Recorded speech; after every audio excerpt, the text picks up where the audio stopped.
Hi, I'm Charlotte from See Naturally, www.seenaturally.co.uk. I've been helping people for the last 15 years to improve the comfort, the quality and the clarity of their vision through releasing eye strain. This is the fifth in a series of free videos for you to enjoy and improve your vision with during the time of the coronavirus. It will be posted to my YouTube channel, which is See Naturally. Okay, today we're going to follow on from what I've talked about already about how we see mostly with the mind, with the brain, and not with the eyes. Okay, so I've mentioned that we see from the visual cortex here, and also that the eyes are like the receptors of light. They take in the light like windows and the mind makes sense of it. Now it's interesting to consider that there is a 60-40 split when it comes to vision. So only 40% of what we see comes from visual stimulus.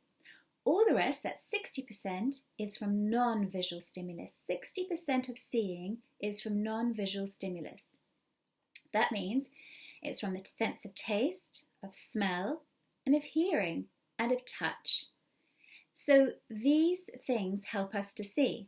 So for example, children are very much into touching things, touching objects. It helps them to gauge, what's it made of? How heavy is it? Have I felt something like this before? What fabric is it made from? What material? And so on.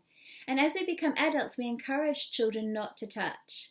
When they go into a toy shop or into a china shop, don't touch, don't touch. But actually, that's not really natural. It's not a natural instinct. It is a natural instinct to touch so that we can get more information, maybe even smell. That's interesting. I've never done that to the pine cone before. Anyway, smell. I've smelled that one before. Very rubbery. So it helps us to get more information. It's light, okay. And it helps us with the depth. This goes in and that pulls out. So it helps us to see it. It's quite natural. So also, the sense of touch, taste and smell helps us to see.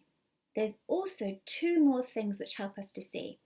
One of them is the memory. Now, because I've touched this little fellow before, I know what he feels like and what he's made of, and I've got that memory in my mind. But if I'd never seen one of these before, perhaps if I came from another planet, I might really be wondering, and I probably wouldn't see it very clearly because I wouldn't have any knowledge of anything like that if we didn't have them on our planet where I come from.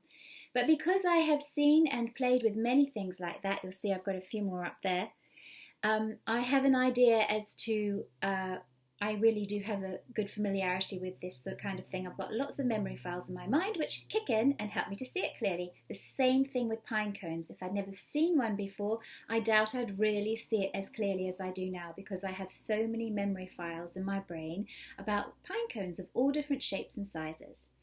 So that's how our memory and memory helps us to see. Imagination also helps. It fills in the gaps. So, for example, if I see this from a long way away or very close up, depending on what my visual challenge is, and I can't see it clearly, well, guess what? I've probably guessed by now it's a pine cone, and my memory will help me to see it, and my imagination will fill in the gaps. Okay, maybe like if it's very blurry, I might think, well, it's a funny blur, but it's conical shaped. Maybe it's a pine cone. So my imagination will kick in and help me to see it better. Same with this thing here. So that's the 60-40 split. Only 40% of seeing comes from visual stimulus. All the rest is from non-visual stimulus, touch, taste, smell, hearing, of course, and memory and imagination. So just remember this when you're seeing. Your eyes are just windows. It's the brain that's doing all the work. And so we work a lot with the brain with this work. It's not like going to the gym and just pumping weights and going this exercise, that exercise. No, it's a mind-body thing. It's about relaxing the mind, getting an increased sense of well-being, understanding how the vision works, and taking it from there. And basically it will start to flow and you'll start to see better. Okay, I hope that was helpful and I'll see you again soon. Bye.